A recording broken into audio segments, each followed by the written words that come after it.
नमस्कार दोस्तों, मैं हूं शाइना एनसी। स्वागत है आप सभी का विविध भारती के कार्यक्रम रोशन करे दुनिया में। हर हफ्ते हम आपसे मिलाते हैं एक नई शख्सियत से, ऐसे लोग जो अपने प्रोफेशन के साथ साथ कुछ अच्छा काम करते हैं और लोगों की जिंदगी में रोशन फैलाते हैं। आज हमारे साथ 4 मेंबर्स मौजूद हैं जायंट्स वेलफेयर फाउंडेशन का। सबसे पहले स्वागत करते हैं निशा मजुमदार जी का, जो प्रेसिडेंट है जायंट्स ग्रुप ऑफ चौपाटी का। धन्यवाद शाइना जी। शर्मी शाह जी, जो जायंट्स इंटरनेशनल एक्सटेंशन चेयरपर्सन है। धन्यवाद शाइना जी। मधु गाला जी, जो वाइस प्रेसिडेंट रही है फेडरेशन 1A और giants group of Mumbai central. और फरीदा जी, जो president of giants group of Mazagaon की। धन्यवाद शाइना मैम हमें बुलाने के लिए। सबसे पहले मैं पूछना चाहती हूँ, जायंट्स वेलफेयर फाउंडेशन क्या काम करती है? जायंट वेलफेयर फाउंडेशन 50 साल से है, जो नाना चुड़ासामा ने चालू किया था। इसमें करीबन 700 के ऊपर ग्रुप हैं जो पूरे देश में काम करते रहते हैं। आउट ऑफ इंडिया भी काम हो रहा है। उदाहरण के तौर पे शर्मी जी बताइए कि कौन से हैं आपके मॉन्यूमेंटल प्रोजेक्ट्स? हमारे मॉन्यूमेंटल प्रोजेक्ट अभी एक फ्यूचर का है। हम लोग नायर हॉस्पिटल में डेंटल पीडियाट्रिक लेबोरेटरी चालू कर रहे हैं। ऑलरेडी उसका इनॉग्रेशन हो गया है और 2 महीने में पूरा हो जाएगा। और उधर ही हम लोग बच्चों के लिए प्ले एरिया बना रहे हैं। वही हमारा मेन प्रोजेक्ट है अभी। निशा मजुमदार जी, आपने बहुत सारे कैंप्स चलाए हैं, लेकिन साथ साथ जब एक बाढ़ आती है, जब सुनामी होती है, बहुत अच्छा काम किया है जायंट्स ग्रुप ऑफ चौपाटी ने।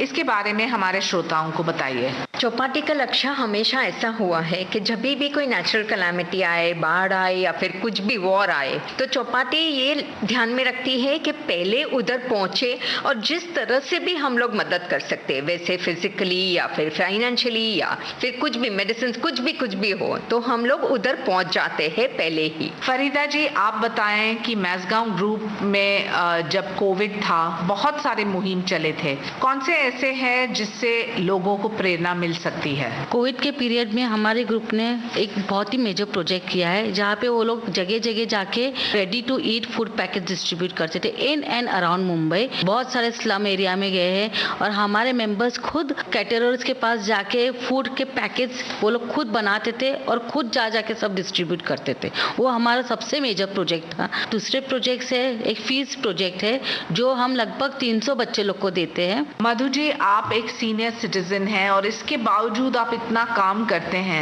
समाज के लिए आप क्यों काम करते हैं इतना? इसके लिए तो मेरे पिताजी को धन्यवाद देना पड़ेगा, क्योंकि जब छोटी थी तभी से मेरे पिताजी मेरे को कहते थे, मधु तू शादी मत करना और सोशल काम कर। और उन्होंने मेरे को नर्स बनाने के लिए सोचा था। वहाँ पे मैंने एंट्री भी ली थी, लेकिन मेरे को परमिशन नहीं मिली वहाँ पे। इसके लिए मैं वापिस संसार में आ गई और शादी करके इतने साल निकल गए। और शादी के बाद में परिवार सचवाना पड़ता है। और जब अभी फ्री हुई हूँ, तो ये जो एक पिताजी की हौसला था कि मैं सोशल वर्क करूँ, इसके लिए मैं अब साधारण 15 साल से सोशल वर्क कर रही हूँ। आप 4 इतने सक्षम महिला हैं। हमारे श्रोताओं को थोड़ा कुछ बताइए आपके बारे में, ताकि उनको प्रेरणा मिले और उनको पता चले कि जो फरीदा या मधु या शर्मी या निशा कर सकती है, तो मैं भी कर सकती हूँ। एक चीज बताना चाहती हूँ कि जब मैं कारगिल गई थी, तभी स्पेशली सैनिकों का और बॉर्डर एरिया में जो वो लोग का दुख देखा है, वो देख के मुझे लगा कि हम लोग कितना सारा कर सकते हैं। और आज भी मेरे मन में एक ही इच्छा है कि मैं ज्यादा से ज्यादा देश की सेवा कर सकूं और सैनिकों के लिए कुछ भी करूं। और ये प्रेरणा मुझे मेरे स्कूल और कॉलेज में एनसीसी ज्वाइन किया था तभी से मिली है। निशा जी, आप बताएं। मुझे प्रेरणा मेरे सास ससुर और मेनली मेरी बेटी से मिली है, जो छोटी थी लेकिन तभी से उनके दादी दादा के साथ जाती थी, जायंट्स में काम करती थी और ऐसे करती थी, कुछ भी नहीं, पैसे से नहीं, ऐसा है, लेकिन समय देकर मदद करके वो करती थी। तब मुझे लगा कि मुझे भी कुछ करना चाहिए। फरीदा जी, आप कैसे आए समाज सेवा में? मैं एक हाउसवाइफ हूँ और मुझे घर के बाहर निकलना ज़रा भी अच्छा नहीं लगता था। मुझे ये ग्रुप ज्वाइन किए हुए 6-7 साल हुए।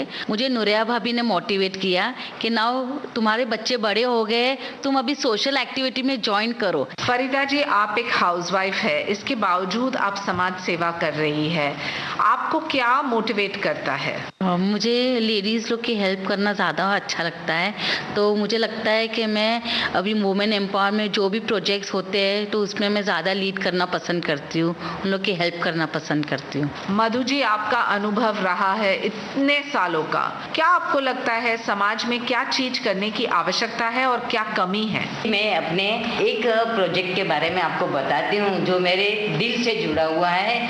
वो प्रोजेक्ट है सेव गर्ल चाइल्ड का। वाडिया में है, गुजरात में, जहाँ पे लड़कियों को दोहरे व्यापार करने के लिए भेजते थे और उन्हीं से घर चलाते थे।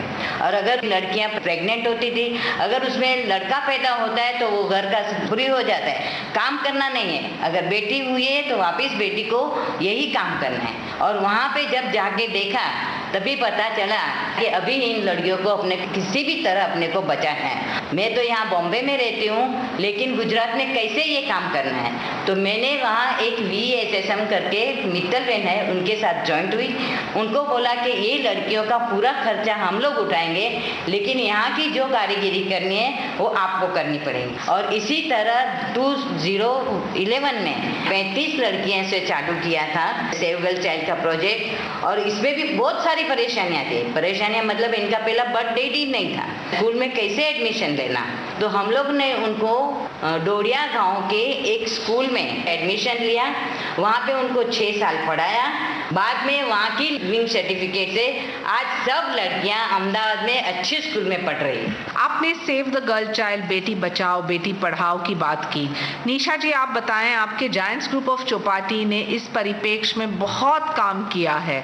कौन से ऐसे प्रोजेक्ट्स हैं जिसके बारे में आप चर्चा करना चाहेंगे? सबसे करीबी प्रोजेक्ट है वो है सेवा सदन स्कूल, जो मेरी सास ने स्टार्ट किया था। बच्चे लोग को, बहुत छोटे छोटे बच्चे, प्री स्कूल जो बोलते, प्री नर्सरी के बच्चे को, उनको वो जाके पढ़ाती थी, फीस भरती थी, क्योंकि वो लोग स्लम एरिया के बच्चे थे।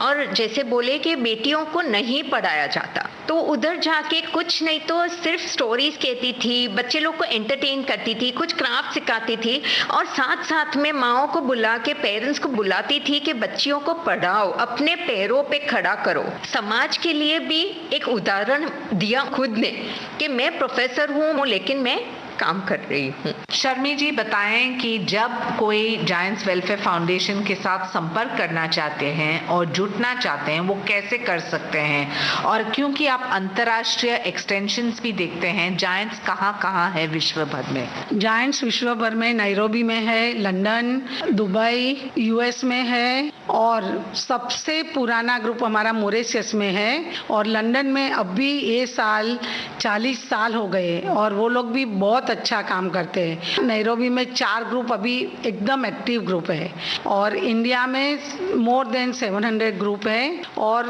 कांटेक्ट करना है तो हमारा चौपाटी पे ओरिएंट क्लब में 2nd फ्लोर में हमारा ऑफिस है, उधर आप कांटेक्ट कर सकते हैं। वीरेंद्र हमारा मैनेजर है। फरीदा जी, बताएं कि कोविड में जब आपने ऐसे फूड पैकेट्स बांटे, जब आपने ऐसे मुहिम चलाए जहां लोगों को भूख ना हो और पैसे मिले जो इलाज करना है, तो इसका फंडिंग कहाँ से आता था? कौन आपको सपोर्ट करता था? इसका फंडिंग हमारे मेंबर्स खुद पर्सनली निकालते थे, एंड फ्रेंड्स थ्रू है, ऐसे सब उन लोग ने सब पैसे जमा किए और पूरा कोविड के टाइम पे जो भी उन लोग ने डिस्ट्रीब्यूशन किया वो पूरा प्रोसेस चलाया है। साइना जी, अगर आपकी परमिशन है तो मेरा एक और प्रोजेक्ट बताती हूँ जो मेरे दिल में बसा हुआ है। जालना एक ऐसी सिटी है कि जहाँ की औरत तो प्रेग्नेंट रहती है ना, तो खेती करने के लिए वो लोग काम करते हैं नीचे ऐसे धूम के, तो उन लोगों के बच्चे हैं जो उनके हाथ पैर टेढ़ा आते हैं। और ऐसे मैंने जो यहाँ से बॉम्बे से डॉक्टर की टीम लेके सैटरडे संडे 2 दिन में 40 ऑपरेशन करके और वो भी प्रोजेक्ट अभी कोरोना की वजह से मेरा बंद हुआ है। जाते जाते मधु जी, आप इतनी अच्छी वक्ता हैं, आप बताएं कि आप क्या संदेश देना चाहते हैं उन लोगों को जो रोशन करे दुनिया सुन रहे हैं और जो सोच रहे हैं कि हमें भी संस्था के साथ काम करना है लेकिन हमारे पास पैसा नहीं या समय नहीं, तो आप उनको क्या संदेश देंगे? यही संदेश देना चाहती हूँ कि जो रिटायर्ड आदमी हैं, घर पे बैठे हैं, ऐसे नहीं बोलती हूँ कि साथ जा सकते हैं, लेकिन आप घर में बैठ के भी कुछ ना कुछ किसी को सलाह दे के भी काम कर सकते हैं। सीनियर सिटीजन ज़्यादा काम कर सकते हैं इसके लिए कि उनको काम पे जाना नहीं होता है। और मेरे ग्रुप में हम लोग 24 है, 24 के 24 यंग सीनियर सिटीजन हैं, लेकिन सब अच्छे तरह से काम करते हैं। ये एक नया वाक्य निकला, यंग सीनियर सिटीजन।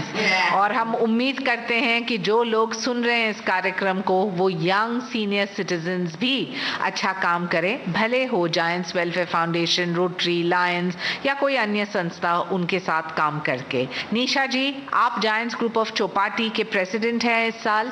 आप बताएं कि जो लोग जुटना चाहते हैं वो कैसे जुट सकते हैं और क्या काम कर सकते हैं साथ में? कोई भी जुट सकता है, छोटा है, बड़ा है, कोई भी है। जायंट्स हेडक्वार्टर्स की वेबसाइट है, जायंट्स वेलफेयर फाउंडेशन की वेबसाइट है, ट्विटर अकाउंट है, फेसबुक पेज है, आप इंस्टाग्राम पे देख सकते हैं। उधर एक्टिविटीज भी दिखेंगे तो आपको एक मोटिवेशन मिलेगा कि क्या करना है। समाज सेवा ऐसा नहीं है कि कुछ जाके करना है, घर बैठे भी बहुत कर सकते हैं और आप उधर से कॉन्टैक्ट डिटेल्स हासिल करके ज्वाइन कर सकते हैं। शर्मी जी, आप स्वयं गए थे कारगिल वॉर के समय, सुनामी के समय। क्या आपको लगता है वहां जाके लोगों को सहानुभूति देके काम होता है? कारगिल में हमने मेन देखा कि उधर की जो अपनी पब्लिक थी और हमको जो मिलिट्री का सपोर्ट मिला और अपने सब पॉलिटिशियन का सपोर्ट मिला, उससे हम लोग ने काम करके, काफ़ी लोग ऐसे थे जिसने लाइफ में डॉक्टर को नहीं देखा था,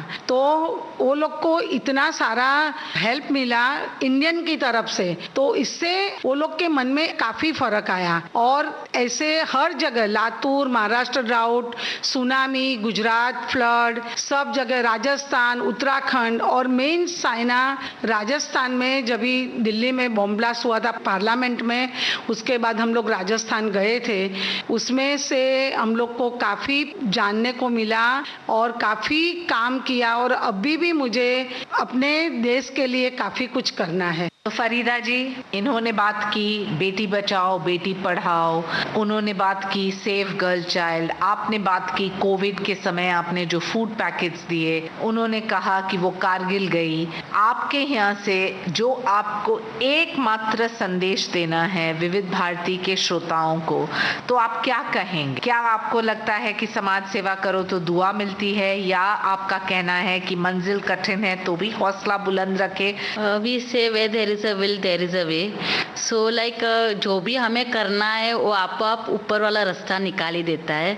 शर्मी शाह जी, क्या कहेंगे आप जाते जाते? जाते जाते मैं ये कहना चाहती हूँ, ये मेरे गीत मेरे दिल के बहुत करीब है। किसी की मुस्कुराहटों पे वो निशान, किसी का दर्द मिल सके तो ले उधार, किसी के वास्ते हो तेरे दिल में प्यार, जीना इसी का नाम है। बहुत धन्यवाद निशा मजुमदार, शर्मी शाह, मधु गाला और फरीदा जी। आप सबका बहुत बहुत धन्यवाद कि आप विविध भारती के इस खास कार्यक्रम रोशन करे दुनिया पे आए। अगले हफ्ते फिर मिलेंगे, एक और एनजीओ से बातचीत करेंगे और जानेंगे कि वो समाज में कैसे रोशन फैलाते हैं। मिलते हैं अगले हफ्ते विविध भारती के कार्यक्रम रोशन करे दुनिया पे। मुझे आज्ञा दीजिए, मैं हूँ शाइना एनसी। नमस्कार।